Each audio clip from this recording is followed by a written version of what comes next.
All right, y'all, how's it going? Hey, I wanted to hop on here. The last couple of videos I've done, they have been, well, I got a lot of questions about them. So I had a lot of comments, questions about them. And, my August videos, which as of the posting of this video, I've got a couple more coming out. But had a lot of questions about people asking about what I call the fall transition. So to better explain the fall transition in my mind is that it's that period of time where we have a lot of hot temps, a lot of hot water temps.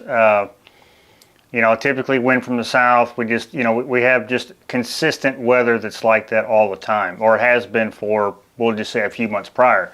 Well, the fall transition, what I'm talking about is when we start getting them 3 to 4 to 5 days where we get water temps that are dropping. We've got ambient temps that are dropping, and so what that does is, if you guys can remember when we were going from winter to spring to summer, even those temperature changes like that are kind of still that transition period, which will shut fish off. I say shut fish off. It shuts off the bigger fish, but the same thing with the fall transition, when we go from warmer temps to cooler temps, that's what'll start happening as well. So you think of it this way, which I've said this before. I'm not a biologist. This is just, again, my thinking, just based off of the size of the fish I catch during these times of year, during these transitions. So I'll catch a lot more of the smaller fish, a lot more of the mid-sized fish, but not too many of the bigger fish that I will catch when we start getting consistent weather. And I base that off of body mass, right? So to me, I think a bigger fish, which doesn't make sense, but if you think of it this way, these catfish, they are so sensitive to everything. I mean, they sense things with their bodies.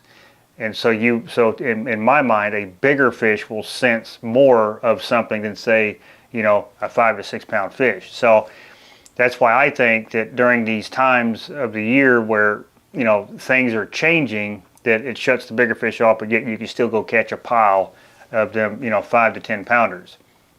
And again, I could be wrong. I'm no biologist. I'm not trained in such things. It's just little things like that I have noticed over the years, and just kind of been able to use that to put a pattern together to figure things out. And for me, again, when I say things like that, feel free to leave your thoughts in the comments about that, because I don't think I'm too far off, just based off of the fishing I've done, the fish I've caught, and things like that. So, but yeah, people were kind of confused as of, well, I thought fish bite better in the fall. Yes, absolutely, they do. Once we finally get consistent, I'll say consistent, but consistent cooler days and stuff like that, to where you have that gradual temperature change in the water. And then as these fish get acclimated to all that, then absolutely, because my favorite time of the year is right around September all the way to February. That's my absolute favorite time of the year, because I've caught more bigger fish during that span of time than I ever do from spring to, I guess fall. So, and that's both on the Cumberland River and the part of the Tennessee River that I fish, which, I don't fish. A lot of people ask me if I fish the Tennessee River or Kentucky Lake area, stuff like that. Yes, I do. Absolutely, I do. But I will not, fish it until I start hearing reports of people getting their boats winterized. Because it's, if you've ever fished Kentucky Lake, it's big water up there, and there's a lot of big boats. And if you're out there for any length of time, it is just super frustrating. It's hard to fish. It's just hard to really do anything out there, and stay consistent on what you're trying to do. So I definitely wait till, I'd say, late fall, winter is when I get out there, because, the boat traffic's cut, by 2/3. So that's when I wait and go there, because there's some big fish out there. I've caught some big fish out of there, and I can't wait to get back out there. But yeah, like I said, I just wanted to hop on here and just kind of clarify that. And it's, like I said, I didn't read that nowhere. I don't know for a fact if what I think is 100% correct, but I do believe that I'm on to something, and so it's something I can predict every year for the last whatever years that I've been fishing. So And that's the same with everything. That's the same with, with bass, crappie, bluegill, white bass, everything. All that plays a factor, except for the only, like as the catfishing, from what I've noticed, catfishing gets a little tough. But now what the opposite effect has is when we start getting these cooler surface temps, well, it starts bringing that bait up. And then of course, like I said, well, I was able to find some white bass, and that was good. Which, white bass, that's kind of that midsummer,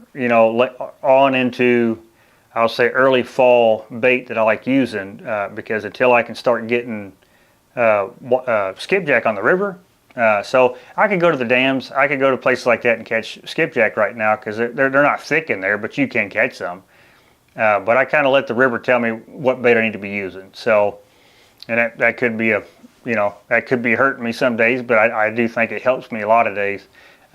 It just lets me know what's out there, what's running, and typically that's what the fish are chasing. And I've actually done fairly well just sticking with that theme. So like I said, and from now on, I will, the spots that I try for white bass, I'll also fish for skipjack. And then as this fall transition kind of comes in, which is usually right around, like I said, the first week, second week of September, based off of the past years. Now some years are different. It could be later, it could be earlier.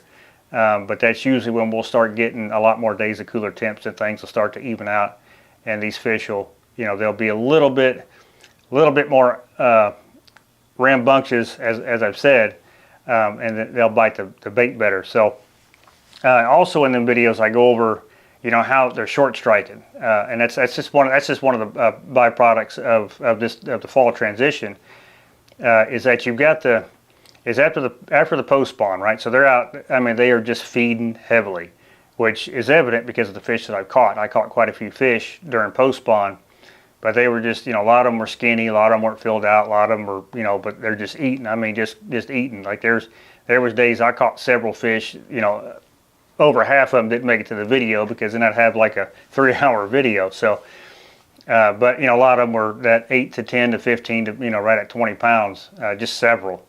Well, then that starts to kind of fall off, and I noticed that. So once I was catching fish, in that 20, 30, 40 pound range, and then I started catching a couple in the 50s and caught a few in the 60s, and then I'm going back down, the ladder to I'm only catching a couple in the 40s and a couple in the 30s and a couple in the 20s, and then we are where we are now.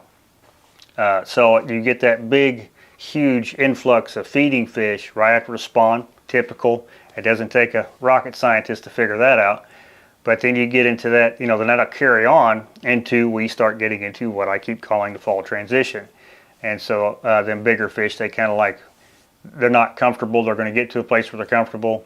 And then, and that they're already, they're kind of already fed up. So they're not near as aggressive or hungry as they were. So, but back to what I was saying about short striking fish, and that's what they'll do. They'll hit just out of opportunity. So you'll bring that bait right past them, and then they'll hit it. If it was another 10 inches away, would they have even looked at it? Probably not. So that's where you're kind of playing that the guessing game of where they're going to be laying. That's where dragging baits comes in real helpful. But when they short strike like that, I know it makes you feel like, because you may hook one or several like I have, and then it'll just pop off. And you get to thinking in your head, it's like, well, God, am I using the wrong hooks? What am I doing wrong? All that stuff. I have to tell myself this all the time, just relax. They're just short striking fish. They're not wanting to eat. They're not wanting to commit to the bait. And when they do hit it, they're just swiping at it just to swipe at it. Probably no more than just to kill it. I don't know. But that's what they're doing. So you'll end up like you'll hook them on the outside skin of the mouth, but you may whisker hook them and stuff like that. So it's not a big deal. It happens, and it goes through periods like that all the time throughout the year. You'll notice it. It don't take but about 3 or 4 fish to let you know they're like, okay. And then of course you start finding them in the mud and stuff like that. When you find them in the mud like that, which I go over in one of the videos, but when you find them in the mud like that, they're trying to get comfortable, and that's what these fish are trying to do. They're just trying to get comfortable. They're trying to stay in a spot where they're all right. They want a place to chill. So it's just a time. It's just a period of time that will definitely go away. It has to, because these fish, you know, they'll eventually want to eat. I mean, they really ain't got nothing else better to do except sit there and eat. So, but it's just, I just wanted to hop on here and answer a couple of them questions, or go over a couple of things that I was asked, because it's a little bit easier than trying to, I guess, you know, type all this stuff in a comment or whatever the case may be. So. Yeah, I mean, that's what I mean by, you know, the fall transition. Again, we'll have it again when we come out of winter, you know, winter to spring transition, and spring to summer transition. You know, it just kind of, it's a never-ending deal. So it's just one of the things to be aware of. You know, like I said, you know, going back to the whole hook thing, you think you're doing everything wrong, but, you know, yet you've had success up to a certain point, then now you run into this issue. So. But yeah, the fall transition is a real thing. In my mind, that's what I'm calling it. And like I said, any other transition, it's a real thing. As long as you understand that and you can, you know, adapt to it, I guess, would be a better way to put that. You know, you could still create success. And that's the biggest thing about what I'm trying to say, is that it does get frustrating. It does. But if you put yourself in the mindset that when you go out there, it's like, all right, let's have a good time. Let's just fish, catch what we catch, and then you'll be all right. You'll get it figured out. You'll have a good time, and then you will, you know, bide time until them fish start getting more active and aggressive again. So that's kind of my take on it. I hope that answers a few of the questions several of the questions I got asked. But again, just like any other video, if you have any more questions, feel free to hit me up in the comments. I have no problem answering questions. You guys know that, or talking to you, or whatever the case may be. So I appreciate you watching this one, and I'll catch you in the next one.